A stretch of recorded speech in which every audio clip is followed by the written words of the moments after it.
pensez-vous qu'un outil comme Internet peut s'intégrer à tous les types d'entreprises? Alors, c'est une très bonne question. L'intranet peut-il s'intégrer à tout type d'entreprise? Oui. De la micro-entreprise de 2 salariés à 100 000.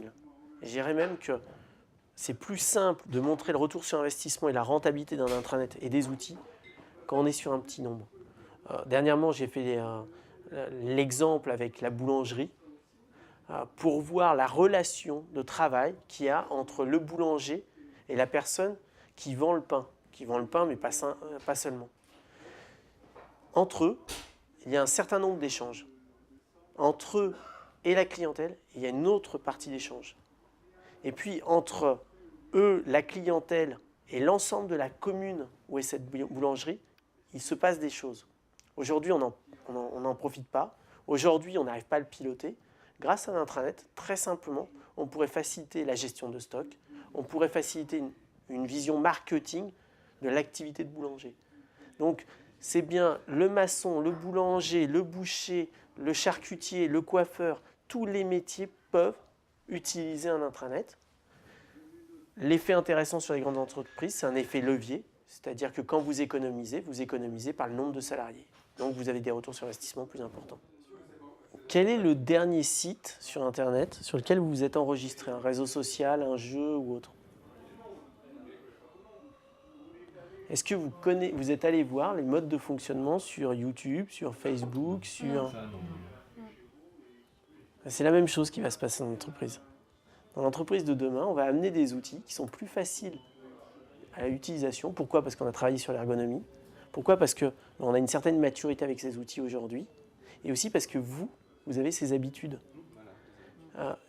D'une certaine façon, aujourd'hui, si je vous montre un petit rond avec une barre, vous allez comprendre que c'est là où on ouvre et on éteint. Si je vous mets une petite loupe, vous savez que c'est là où on va rechercher. Donc il y a un certain code numérique qui s'est déjà mis en place entre vous et entre nous. De la même façon dans l'entreprise, on a ces facilitateurs. Ces outils vont être plus simples à utiliser. C'est plus simple d'utiliser aujourd'hui un téléphone ou un iPhone que ça l'était il y a 10 ans. Donc, on a une marge de progression. Aujourd'hui, vous ne vous en rendez pas compte. Mais à chaque instant, vous vivez mieux, plus vite et plus facilement que la génération qui vivait avant. Il y a 10 ans, ce serait perdu. Là, on avait tous un téléphone portable. Très simplement. Est-ce que vous pensez que l'intranet dont vous parlez va être source de métiers? Est-ce que vous imaginez des métiers d'intranet? Oui, bien sûr. Au niveau de l'animation des intranets, ce qui n'est pas vraiment fait jusqu'à maintenant, c'est vraiment d'avoir quelqu'un qui s'occupe de l'enrichissement du site en relation avec tous les services de l'entreprise, tous les acteurs de l'entreprise, pour qu'ils soient au plus proche des besoins des employés. D'accord. Est-ce que vous pensez qu'un responsable intranet pourrait être au sein de la direction générale? Oui. Et pourquoi? Justement, l'intranet, ça devient de plus en plus le lieu, ça devient un espace finalement, le lieu où se rencontrent toutes les informations, même toute la documentation finalement, tous les échanges entre les acteurs. Donc ça ne peut pas vraiment être attaché à un service. Ça concerne toute l'entreprise, la globalité de l'entreprise. Très bien. Donc pour moi, ça devrait être attaché à la direction générale. C'est l'effet qu'on voit aujourd'hui. C'est une des tendances fortes, à savoir que jusque-là, on n'avait pas pris la mesure de l'intranet. Et avec la crise, entre autres, on va refaire le tour de l'entreprise pour voir là où on peut faire des économies, là où on peut faire des gains en rentabilité, productivité. Et on se rend compte qu'au milieu de l'entreprise, il y a quelque chose qui s'appelle l'intranet, que c'est un outil de travail. Et quand les salariés travaillent tous les jours avec un outil, à un moment, on peut faire la productivité, on peut gagner. Et au moins, on va essayer de piloter cet outil. Donc c'est effectivement un outil qui est de plus en plus stratégique. Des métiers, bien évidemment, on a de nouveaux métiers, et ces métiers sont des métiers de la communication pour la plupart, et la transformation de tous les anciens métiers avec un aspect numérique. On n'est plus simplement DRH, on est d'une certaine façon IDRH. On n'est pas recruteur, on est e-recruteur. C'est-à-dire qu'il va falloir intégrer dans l'ensemble des compétences des professionnels d'entreprise l'intranet et surtout, je dirais, l'utilisation du numérique et des outils numériques.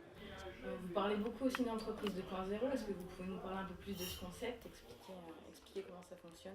L'entreprise 2.0 reste l'entreprise qui revoit sa façon d'être, sa façon d'échanger, à savoir qu'on va prendre l'ensemble des acteurs de l'entreprise en interne avec les salariés, les managers, les dirigeants, et puis à l'externe avec ce qu'on appelle les stakeholders, qui comprend les hommes politiques, les élus, avec toutes les mouvances sociales, avec les mouvances écologistes, humanitaires, tous ceux qui font que l'entreprise évolue.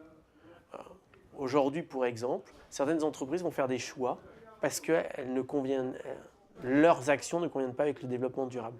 C'est nouveau. Et on voit bien que la gouvernance change de ce fait. Quels sont les conseils que vous donneriez aux personnes qui vous écoutent aujourd'hui et qui souhaiteraient mettre en place un intranet dans leur entreprise ou qui souhaiteraient améliorer leur intranet? Alors déjà, une première chose, c'est que je voudrais faire un grand salut à tous les intervenants d'aujourd'hui. Malheureusement, je n'étais pas là, mais l'ensemble des intervenants sont de grande qualité. À partir de là, je pense qu'il y a eu de nombreux conseils très bons tout au long de la journée. Je dirais que tout simplement, les conseils qu'on peut avoir, c'est qu'on n'est pas sur un simple projet informatique, on n'est pas sur un simple projet de communication, on est sur des projets d'entreprise. Il faut prendre au sérieux cette nouvelle matière qu'est l'intranet, c'est-à-dire dans sa nouvelle importance, c'est une importance stratégique. C'est le premier élément.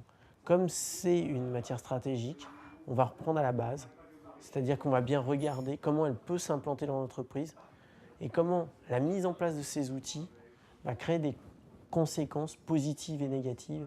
Et par rapport à ces conséquences négatives, c'est-à-dire des risques, les cadrer en amont des projets. Donc je dirais, allez-y, foncez, poussez le 2.0 avec tout ce qu'on peut imaginer comme outil 2.0 à l'intérieur de l'entreprise pour être plus productif, plus rentable. Mais en même temps, faites attention. Y allez étape par étape. Et surtout, ne faites pas des projets pour amener du 2.0, faites des projets pour faire avancer l'entreprise. Merci beaucoup, Monsieur Ocamp. Nous avons été Merci. très heureux de vous accueillir. Merci.